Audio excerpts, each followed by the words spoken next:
शेतकरी मित्रांनो नमस्कार. ॲग्रो इंडिया गुरुमधून मी सुरेश अकोलकर आपल्या सर्वांचं स्वागत करतो.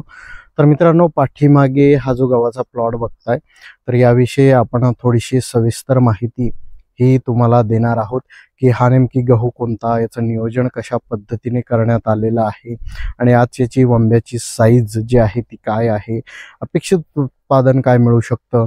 तर मित्रांनो, हा जर व्हिडिओ तुम्हाला आवडला तर एक वेळेस लाईक नक्की करा, शेअर नक्की करा शेतकरी मित्रांना, आणि जास्तीत जास्त आपल्याही ज्ञानामध्ये भर पडेल. त्यामुळे असेच व्हिडिओ आपण आपल्या चॅनलवर टाकत असतो. त्यामुळे मित्रांनो सबस्क्राईब करायला विसरू नका. मित्रांनो, व्हिडिओ शेवटपर्यंत नक्की बघा. गहू या पिकाविषयी आपण वारंवार शेतकऱ्यांना वेगवेगळी माहिती ही देत आलेलो आहोत. बियाण्याविषयी असेल, खताविषयी असेल किंवा इतर काही गोष्टींची जी माहिती आहे ते आपण देण्याचा जो प्रयत्न आहे तो शेतकऱ्यांना करत होतो. आणि त्याच नियोजनाने आज जे आहे शेतकऱ्यांनी जे उत्पादन गव्हाचं घेतलेलं आहे त्या विषयावर आपण एक थोडीशी माहिती तुम्हाला देणार आहोत.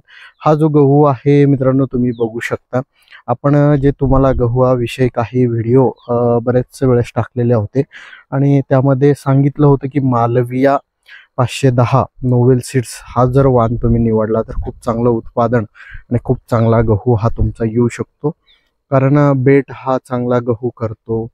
त्यानंतर जे उत्पादन आहे, गव्हाची वंबी जी आहे ती तुम्ही या ठिकाणी बघू शकता. वंबी सुद्धा अतिशय लांब आहे आणि हा खाण्यासाठी सुद्धा एक चांगला गहू आहे मित्रांनो. त्यामुळे याची निवड शेतकरी मित्रांनी करावी असे आपण त्यावेळेस सुद्धा सांगितलं आणि बऱ्याच शेतकऱ्यांनी केलं सुद्धा. तर त्यानंतर आता या ठिकाणी तो प्लॉटवर आपण हजर आहोत. तर या ठिकाणी तो प्लॉट तुम्ही मित्रांनो बघू शकता. अतिशय सुंदर असं नियोजन. याला सुरुवातीला फर्टिलायझर डोस जे आहे 10-26 प्लस युरिया अशा पद्धतीनं डोस हा पहिला सुरुवातीला पेरते वेळेस देण्यात आला आणि त्यानंतर साधारण एक 35 दिवसाच्या आसपास परत एक डोस जो आहे देण्यात आलेला आहे, तो फक्त मिश्र खताचा.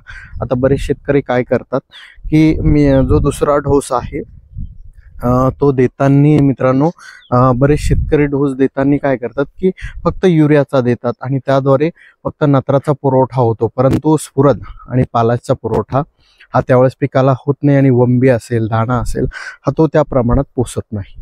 परंतु या ठिकाणी जो डोस आहे 8-21-21 हे जे महाधन कंपनीचं नवीन खत आहे, हे आपण दुसऱ्या डोसला जे आहे रेकमेंड केलं होतं.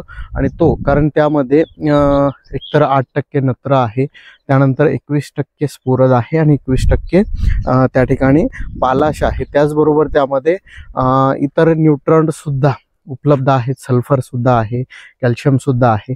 यामुळे काय झालं की पिकाला पुरेपूर आवश्यक असणारे जे अन्नद्रव्य आहे ते पुरेपूर पुरवठा हा गव्हाला झाला.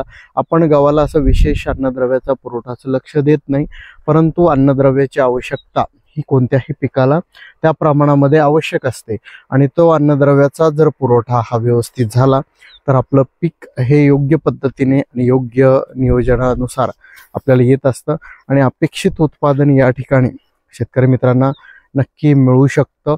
तर उत्पादन नेमके काय आलं या विषयावर सुद्धा मित्रांनो आपण व्हिडिओ तुम्हाला नक्की देऊ. हा गव्हाचा प्लॉट नेमकी कसा वाटला याविषयी नक्की आपल्याला कळवा मित्रांनो. ती सुद्धा माहिती आपण तुमच्यापर्यंत नक्की पोहोचवू मित्रांनो. तर धन्यवाद आपल्या सगळ्यांचे. धन्यवाद.